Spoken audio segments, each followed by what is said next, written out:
Welcome to an overview video about creating a raw material in Foodworks.online Nutrition Labelling.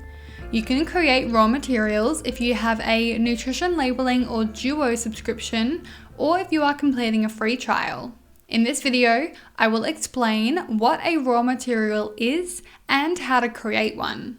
I will also discuss the different raw material declaration types, and will show you how to enter information on the General tab, Nutrients tab, and the Measures tab. Let's begin. First, I will define what a raw material is. A raw material is a custom ingredient generally sourced from an external supplier that you have the nutrient values for from either a product specification sheet or commissioned analyses. In Foodworks, a raw material can be declared as a simple ingredient, compound ingredient, reconstituted ingredient, additive, processing aid, or an inedible component. Once created, you can then use your raw materials as ingredients in sub-recipes and recipes to create food labels that include a nutrition information panel, ingredient statement, health star rating, country of origin value, and more.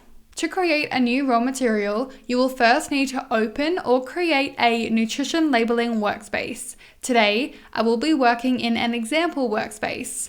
Then, click the plus icon in the navigation pane and select Raw Material from the drop-down. You will then need to complete the information on the General tab, starting with entering a name for the raw material. This name is your internal use name and is not the name that will appear on the ingredient statement of a final recipe's label. I will write example raw material in this field for now. This new raw material name now appears in the navigation pane. This raw material is currently in a draft version, and any information I enter will be automatically saved. A draft resource is indicated with a small purple icon next to its name in the navigation pane. A resource will remain a draft until you either choose to publish or delete it. Note that once a resource is published, you can still make edits as required. There are a variety of other fields on the General tab. Some of them are mandatory and some of them are optional. The first optional field is the tag field. Tags are a very useful way to organize your raw materials, and we recommend using tags, especially if you have many raw materials or work with multiple customers.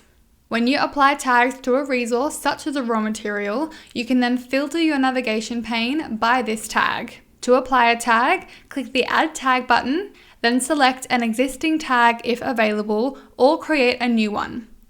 I will create a tag called Customer 1 and select yellow for the color. The next optional fields are the ID1 and ID2 fields. These may be useful if you have a number associated with the product specification sheet from a supplier, or if you have internal IDs for particular ingredients. These IDs are searchable in the navigation pane for resources that are published, and in the Ingredients tab of a recipe. These IDs can be very helpful for organizing and locating your raw materials within your workspace. However, it is entirely up to you if you want to use these fields or not. Today, I will be leaving these fields blank. Before we move on, let's quickly discuss the navigation pane and how tags and IDs can be useful here. The navigation pane is shown on the left and will display all of the resources you have access to in your workspace. The navigation pane can be collapsed and expanded by clicking the arrow. In the navigation pane, you can choose to show tags and IDs by selecting the ellipsis icon and clicking Show Tags and Show IDs. To remove the tags and IDs, simply select the ellipsis icon again and unselect the checkboxes. To filter the navigation pane with a tag, click Apply Filters and select a tag. I will select Customer 1, and you can now see that only the raw material with that tag is shown. I will remove this filter for now. You can also use the search field to search for a name of a resource or an ID of published resources. Now let's go back to the General tab of the raw material. The next field is the Label Declaration field, and from this drop-down you need to select the type of raw material you are creating. I will now discuss each available option one by one. The first option is a simple ingredient. A simple ingredient is a basic ingredient which itself has only one ingredient, for example, potato. Other ingredients that fall into this category include fresh fruits, vegetables, meats, fish, and oils. Once you have selected simple ingredient, the only other required field on the General tab is the declaration name. This is the name that will appear on your ingredient statement of a final recipe's nutrition label. It may be the same word you listed in the name field, or it may differ. For example, if the internal name of your raw material was navel orange with a particular supplier's name, you may only wish for the word orange to appear in the ingredient statement, so you would then write orange in the declaration name field. This is a very important field to complete because if your raw material does not have a declaration name, it will not appear in the ingredient statement on your final recipe's nutrition label. After entering the declaration name for your simple ingredient, you can also optionally choose to assign it to an ingredient group. Ingredient groups are categories you define to group ingredients when they appear in the ingredient statement of a nutrition label. For example, if the raw materials cashews and almonds have been assigned to the ingredient group nuts, they can then appear in the ingredient statement as nuts, open bracket, cashews, almonds, closed bracket.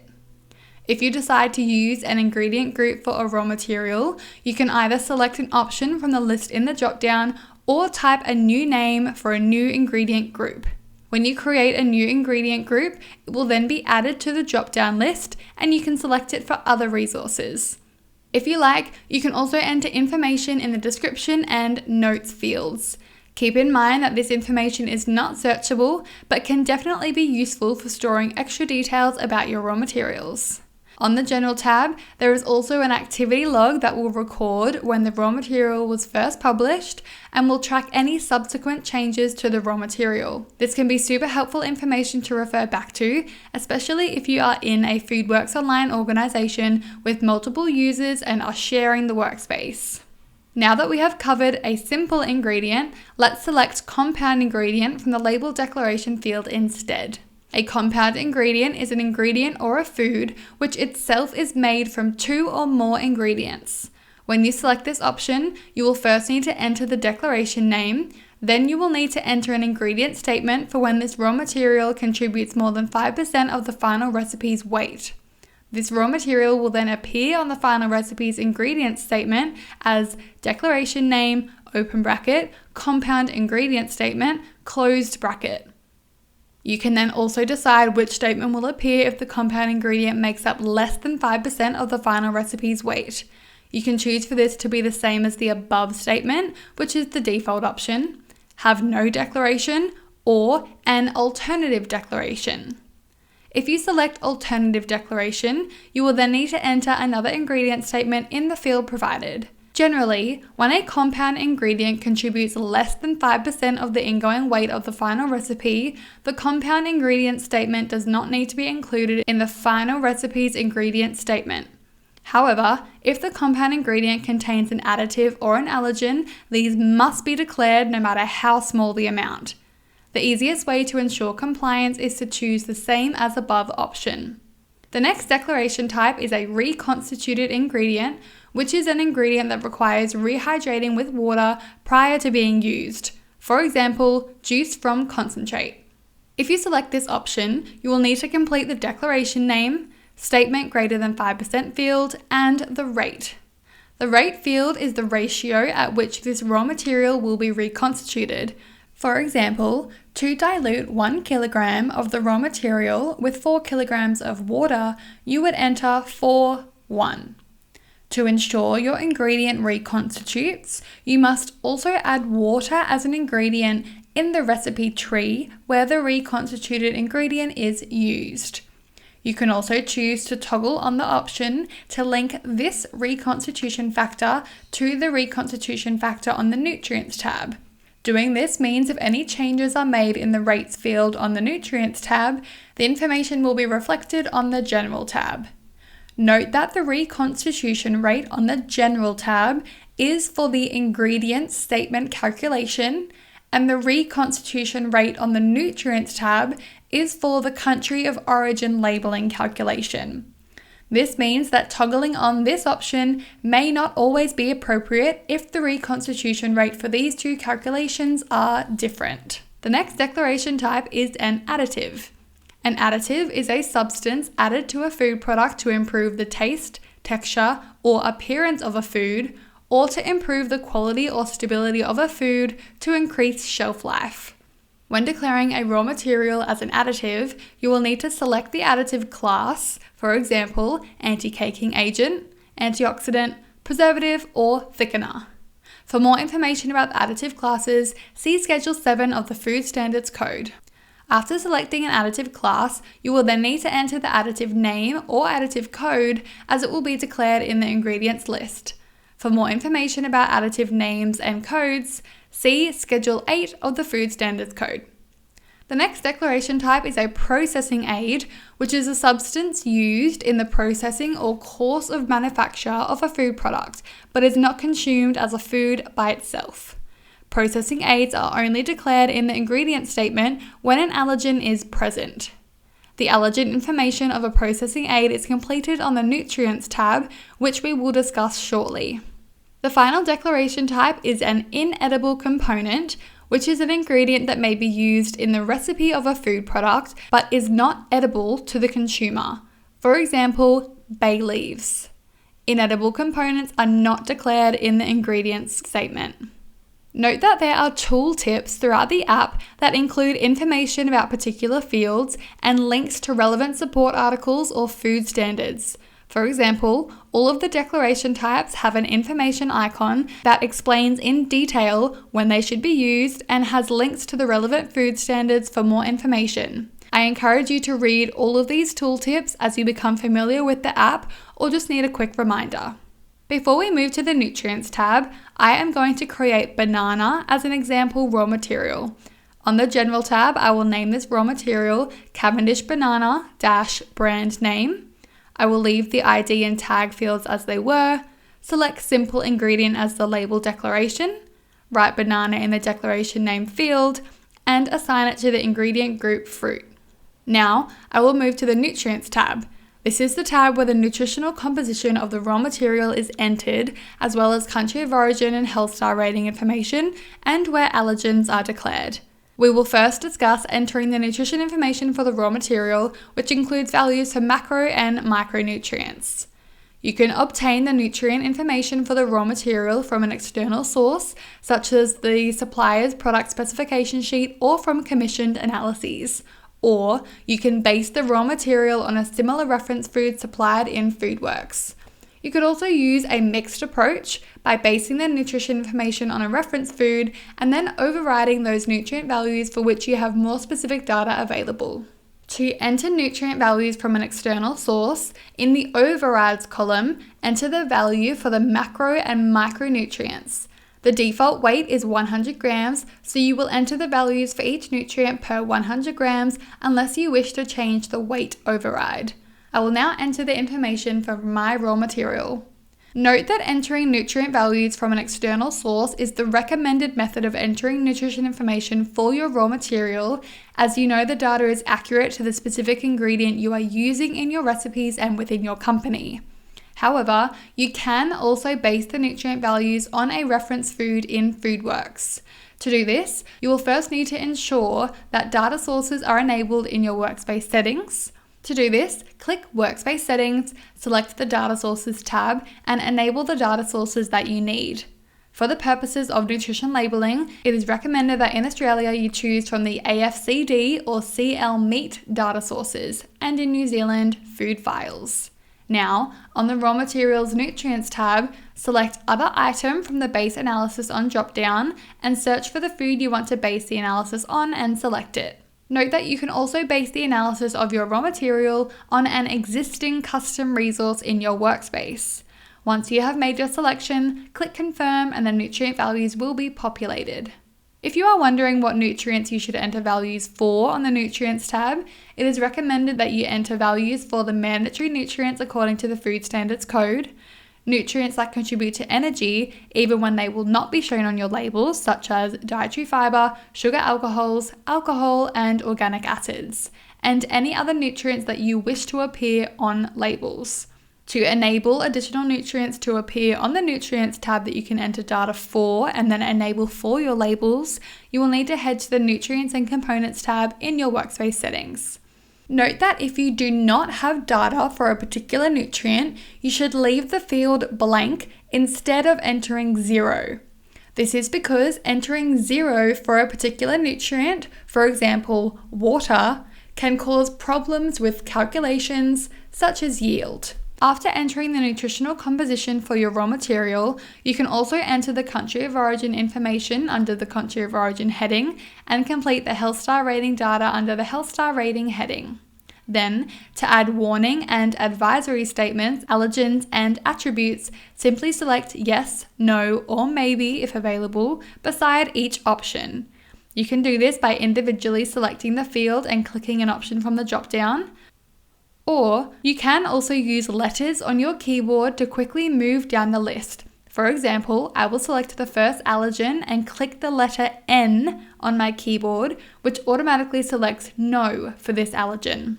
Foodworks then automatically moves to the next allergen. You can then click enter to open the options for the next allergen, select Y for yes, N for no, or M for maybe, and continue moving down the list. I will do this for all of the allergens for my raw material and then complete the attributes. After entering all of the required information on the Nutrients tab, you can then move to the Measures tab where you add your own common measures to your raw material such as slice or leaf. Then, when you use this raw material as an ingredient in a sub-recipe or recipe, you'll have the option to use the common measures you've created. If you do not add common measures, you'll have the standard options such as grams, kilograms, and serve. To set a common measure for the raw material, you first need to click Add Measure and enter a name, then enter the corresponding weight in grams. I will write small and enter 85 grams. If you like, you can also enter a note, but I will be leaving this blank. Now, if I was to enter this raw material into a recipe, I could select small from the drop-down when entering a quantity. Other options on the Measures tab you can use include Default Measure, which you can toggle on to make the common measure the default or first option when entering the raw material into a recipe as an ingredient. You can also choose to copy measures from other similar foods or recipes in the Foodworks database to base your common measures on. To do this, click Copy Measures in VCF, then search for a similar ingredient. I will search for banana, select an option, and click Confirm. The measures associated with this reference food from the Foodworks database can now also be used for my raw material when entering it as an ingredient in a recipe. Finally, you can also enable volume measures, for example cup, milliliters, and liters for a raw material on this tab, which is especially helpful if the raw material is a liquid. Then when you use this raw material as an ingredient in a sub-recipe or recipe, you can use volume measures to enter the quantity. To do this, you determine the volume conversion factor by entering how much a certain volume of this raw material weighs after toggling on volumetric measures. For example, 100 milliliters of a liquid may weigh 100 grams. If you also toggle on the liquid checkbox, the analyses for the raw material are shown per 100 milliliters on the analysis pane. My raw material is not a liquid, so I will remove this information. After completing the required fields on each tab, your raw material has been created. You can now view the nutrient analysis for this raw material on the analysis pane on the right-hand side. If the analysis pane is collapsed, you can click the expander arrow to display it. In the analysis pane, you can show the analysis for the food per 100 grams or enter a specific gram amount you wish to see the analysis for. To show useful subsets of nutrients in the analysis pane, you can create nutrient filters.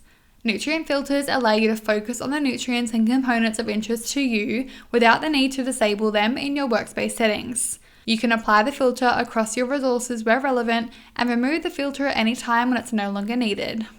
To create a nutrient filter, in the analysis pane, select Apply Filters, then beside Nutrient Filter, click the plus icon. Then enter a name for the filter and select Nutrients of Interest. I will name it Example and select a few nutrients. Click Save Changes to then apply this nutrient filter to the Apply Filters menu. Then you simply need to select the nutrient filter from the Apply Filters drop-down, and in the analysis pane, just the nutrients selected for the filter are shown. To edit or delete a nutrient filter, In the analysis pane, click Apply Filters and either select the Edit or Bin icon to edit or delete the nutrient filter. Keep in mind that any filter you create is available for all resources in the workspace, and the Apply Filters icon will indicate when a filter is applied. There are also error and warning messages that may be shown for your raw materials, which are indicated by the exclamation mark at the top right of the resource. Error and warning messages alert you to inconsistent values or missing mandatory information in your resources, which could contribute to incorrect nutrition labels. It is recommended that you review and address all error and warning messages before exporting your label information.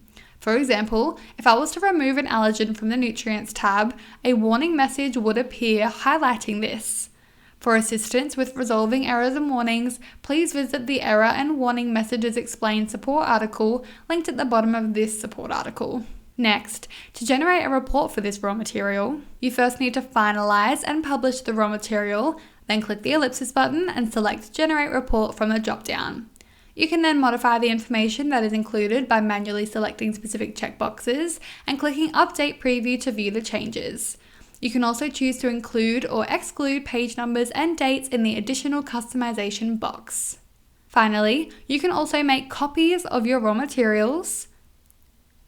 You can archive raw materials, and you can delete raw materials. This brings us to the end of the video. I hope this video has been helpful and you now understand how to create raw materials in Foodworks Online. To access more video resources, please click the thumbnail on this screen. Thank you for watching.